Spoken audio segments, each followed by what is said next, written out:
माझं नाव संचित आहे. माझं वय 23 वर्ष आहे. माझा सिव्हिल इंजिनिअरिंगचा डिप्लोमा झालाय आणि मी एका इंजिनिअरच्या हाताखाली शिकत आहे.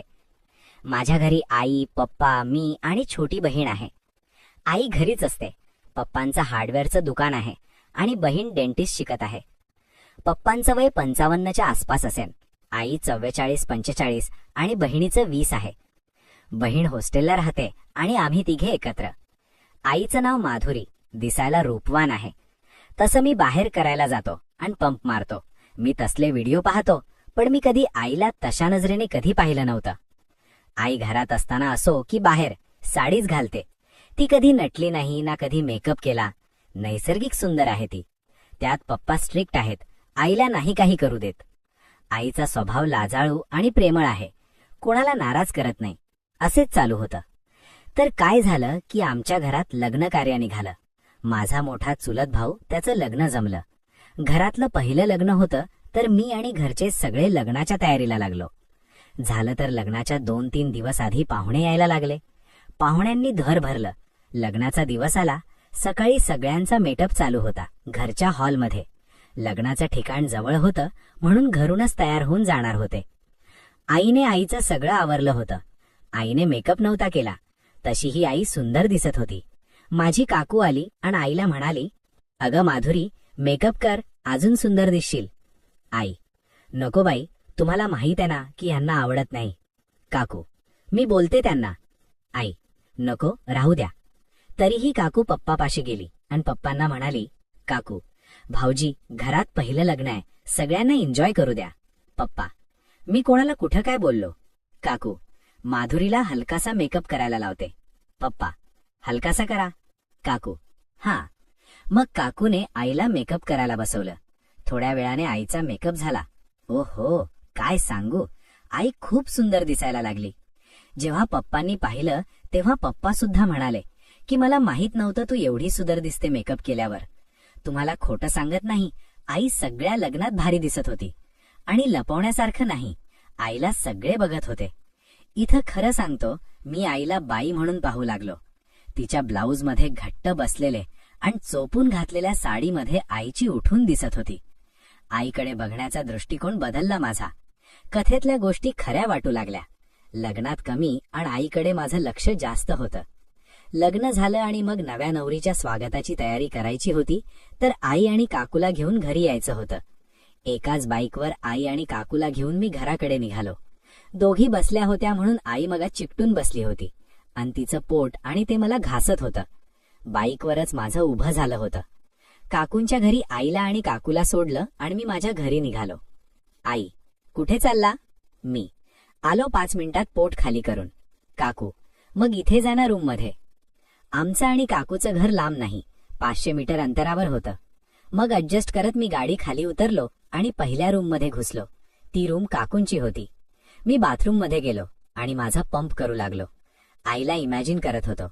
तेवढ्यात मला तिथे एक निक्कर अडकवलेली दिसली. काकूची होती. मी ती घेतली आणि वास घेत आईचीही अशीच असेन, असाच वास असेन हे इमॅजिन करत पंप काम केले. आता मोकळं वाटत होतं. नंतर ती नीट ठेवली आणि पाणी ओतून बाहेर आलो. नव्या नवरीचा स्वागत झालं. सगळं झालं. सगळे दमले होते. लग्नाचा स्वयंपाक राहिला होता तर तो घरी आणला होता. रात्री तेच खाल्लं. सगळे दमले होते तर सगळे झोपले. माझ्या रूममध्ये मी आणि बाकी चुलत मावस भाऊ झोपलो होतो. पण मला झोप येत नव्हती. आईचा विचार चालू होता. लग्नातल्या सगळ्या मुलीत आणि बायात आई मला स्पेशल दिसत होती. आई मला आवडायला लागली, भारी वाटू लागली आणि आता तेही हे करू वाटू लागलं. पण पॉसिबल असतं का हे याचा विचार येत होता. तिला नागडी पाहू शकतो, साडीवर असताना तिचे पाहू शकतो, निक्कर घेऊन पंप काम करू शकतो, पण ते करू शकतो का याची काळजी होती. त्यासाठी आईला कसं तयार करायचं याचा विचार करू लागलो मी. 2-4 दिवस पाहुणे होते तर मी काही केलं नाही. सगळे पाहुणे गेल्यावर मी आईला पाहू लागलो. दिसेल ते पाहायचो. काम करताना जेव्हा ती वाकायची तेव्हा तिची गोरीपान फट बघून उभं राहायचा. आणि ती तर काय आकार घेत होती काय सांगू. घराच्या बाजूला आई तिची वाळायला टाकायची. कधी कधी मी ते घेऊन पंप काम करायचो. पण हे सगळं सुट्टीच्या दिवशी दुपारी व्हायचं. या अशात 15-20 दिवस गेले आणि या 15-20 दिवसात मी एकच काम केलं, म्हणजे आईला दाखवून दिलं की मला तिची काळजी आहे. कोणी नसलं तरी मी आहे. तिने आणायला लावलेल्या वस्तू आणि त्याबरोबर प्रत्येक वेळी तिच्या आवडीचं खायला घेऊन येत होतो. सुट्टी असेल तर तिच्याबरोबर गप्पा मारायचो. तिला कुठे जायचं असेल तर घेऊन जात होतो. एक दिवशी आई मला म्हणाली, संचित बाळा, किती जबाबदारीने करतो रे सगळं, आणि मला हवं नको ते आणून देतो. तुझ्या पप्पाने कधी असं लक्ष दिलं नाही. मी, आई, मला कळतंय की पप्पा त्यांच्या दुकानाला बायको समजतायत. आई, काय? मी, जाऊ दे, तुला राग येईल त्यांना बोलल्यावर. आई, नाही बोल. मी, दुकान तुझी सवत झालीय. दुकानाला पोरं झाली असती तर विचार कर, पप्पा घरी आलेच नसते. आई, तसंही येऊन आणि नाही येऊन काय फायदा? मी, म्हणजे? आई, काही नाही. मी, सांग ना आई, काय टेन्शन आहे? मी करतो जमेल तसं सॉर्ट आउट. आई, जाऊ दे, आता वयही झालं आणि वयही गेलं. आईच्या बोलण्यावर कळलं होतं तिला काय म्हणायचं होतं. वय गेलं असलं तरी इच्छा होती. मी आईला म्हणालो, सांगायचं नसेल तर नको सांगू, पण लक्षात ठेव, मीच तुझी काळजी घेतो. पप्पा आणि दीदी काय नाही करणार. आई, हो रे, तुलाच माझी काळजी, पण नाही सांगू वाटत. मी, जाऊ दे. मग मी आपलं असंच आईला पाहण्यात, पंप काम करण्यात दिवस घालवत होतो.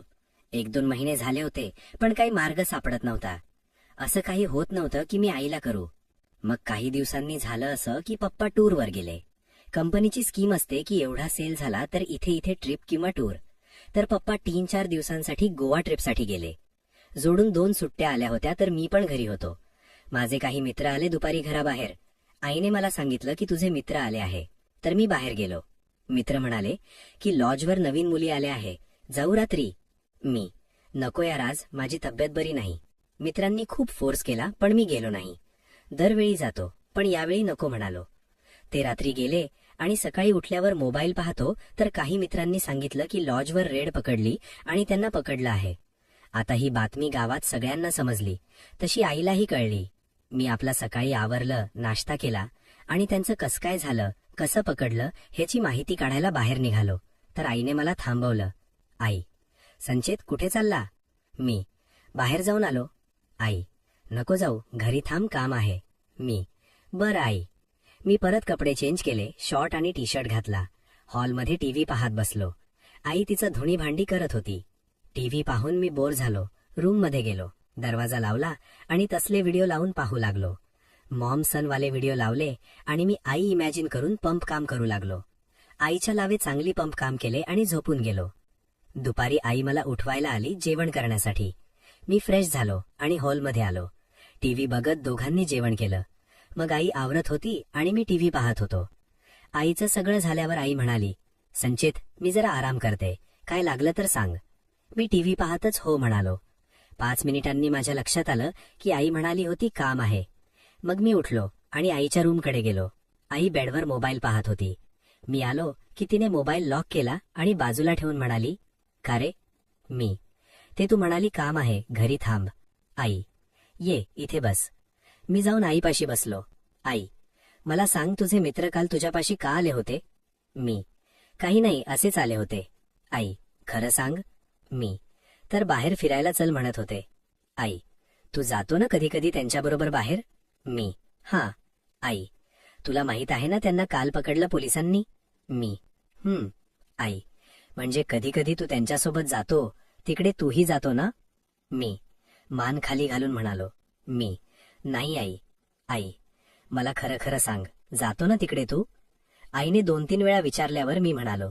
मी, आई, अरे देवा, संचित, तुला पटतं का हे असं करायला? आपण चांगल्या घरचे आहे ना?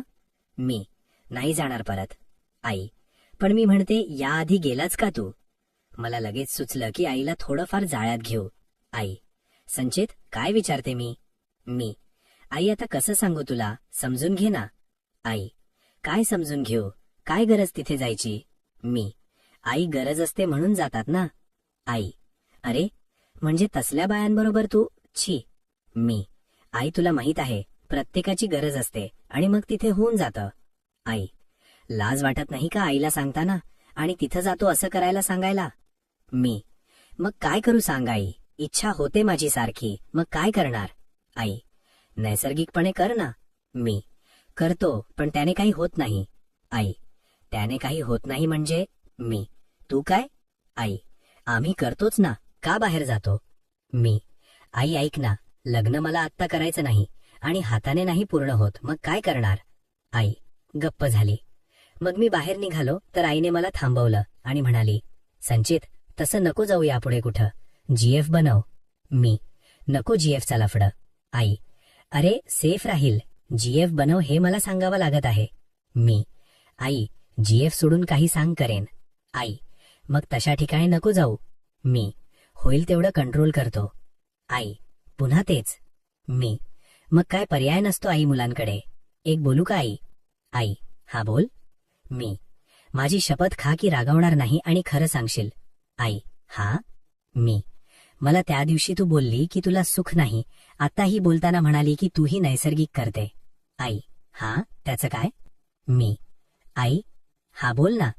मी, जर मी बाहेर न जाता आणि दोघांच्या संमतीने आपण एकमेकांना सुख दिलं तर? एवढं ऐकताच आईने जोरात कानाभाली मारली. तर मित्रांनो, पुढील कथा युट्यूबच्या कॉपीराईटमुळे फक्त टेक्स्टमध्ये आहे.